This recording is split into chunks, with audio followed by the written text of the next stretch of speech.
Om Swastiastu, salam guru penggerak. Perkenalkan, saya Iwayan Arya Aryana, calon guru penggerak Angkatan 10 dari SD Negeri 4 Pupuan, Kabupaten Gianyar. Pada video kali ini, saya akan memaparkan tentang demonstrasi kontekstual pemikiran filosofis Ki Hajar Dewantara, yaitu pendidikan yang berpihak pada murid. Menurut Ki Hajar Dewantara, maksud pendidikan yaitu menuntun segala kodrat yang ada pada anak-anak agar mereka dapat mencapai keselamatan dan kebahagiaan yang setinggi-tingginya, baik sebagai manusia maupun sebagai anggota masyarakat. Hanya tuntunan dalam hidup.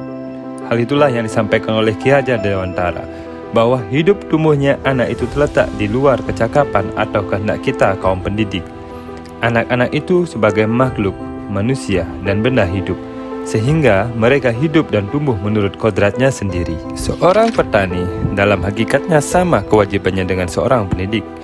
Yang menanam padi misalnya, hanya dapat menuntun tumbuhnya padi.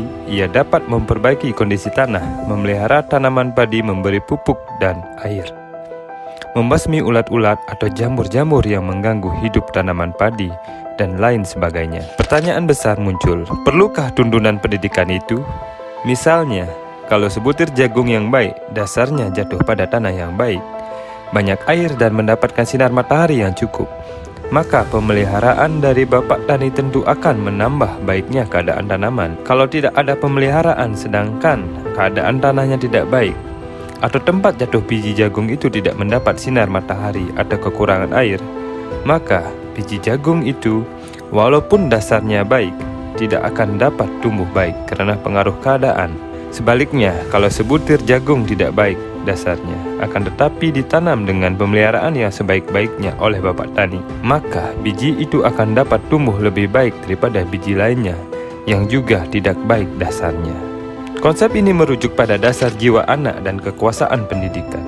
Kodrat zaman berkaitan dengan pemenuhan untuk mengakomodasi atau memadukan bakat dan perkembangan ilmu pengetahuan dan teknologi. Sedangkan kodrat alam adalah sesuatu yang berkaitan dengan bakat dan minat peserta didik pada suatu aspek pengembangan. Kita harus selalu ingat dengan semboyan Ki Hajar Dewantara tentang peran guru sebagai pendidik, di mana yang pertama yaitu Ingarso Suntolodo, guru harus bisa memberi contoh dan panutan kepada anak didiknya. Ingmadio Mangunkarso, guru harus bisa membangkitkan semangat atau kemauan dalam diri murid untuk terus belajar dan membuahkan inovasi. Dan yang ketiga, Tutwuri Handayani, guru harus memberikan dorongan atau motivasi serta arahan kepada anak didiknya. Oleh sebab itu, ada kewajiban yang harus dilakukan oleh guru. Yang pertama yaitu guru harus berpihak kepada murid. Yang kedua, guru harus dapat menuntun murid sesuai dengan kodratnya. Yang ketiga, guru harus memahami karakter murid. Dan yang terakhir, guru harus memahami tujuan dari pengajaran. Bagaimana kita menciptakan pendidikan yang berpihak kepada murid? Yaitu dengan cara berikan kemerdekaan dalam belajar, berpikir kreatif dan inovatif, serta sesuaikan perkembangan zaman dengan memanfaatkan teknologi dalam pembelajaran. Yang perlu dipahami sebagai seorang pendidik, murid tidak hanya menajamkan nalar, namun juga memperhalus budi pekerti. Di sekolah saya, di SD Negeri 4 Pupuan, ada beberapa kegiatan yang dilakukan untuk mewujudkan pemikiran Ki Hajar Dewantara. Pertama, dengan cara program ekstrakurikuler, di mana setiap siswa memilih minatnya dan menentukan bakat yang dia miliki. Yang kedua, kegiatan pembelajaran yang inovatif dan kreatif. Hal ini dapat mendorong terjadinya pendidikan yang menghamba pada murid. Ketiga, perpustakaan atau taman literasi siswa, di mana murid diberikan kesempatan untuk mengeksplorasi diri, membaca buku di perpustakaan dan mencari literatur-literatur di perpustakaan. Yang terakhir adalah kegiatan pembiasaan 5S, yaitu salam, senyum, sapa, sopan, dan santun.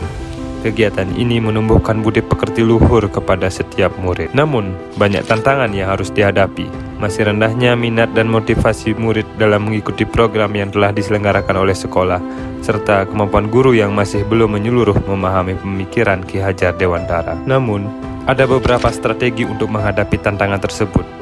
Di antaranya, Yang pertama, menggunakan model, metode, dan pendekatan pembelajaran yang bervariasi dan menghamba pada murid. Kedua, guru melakukan pengembangan kompetensi berkelanjutan yang memuat pemikiran Ki Hajar Dewantara. Dan yang terakhir, menjadi guru yang menginspirasi atau teladan bagi murid. Jadilah guru yang menginspirasi, selalu menuntun kodrat hidup murid, menjadi teladan dan memberi pembelajaran yang berpihak pada murid. Akhir kata, saya ucapkan terima kasih telah menonton video ini. Salam guru penggerak, selamat dan bahagia.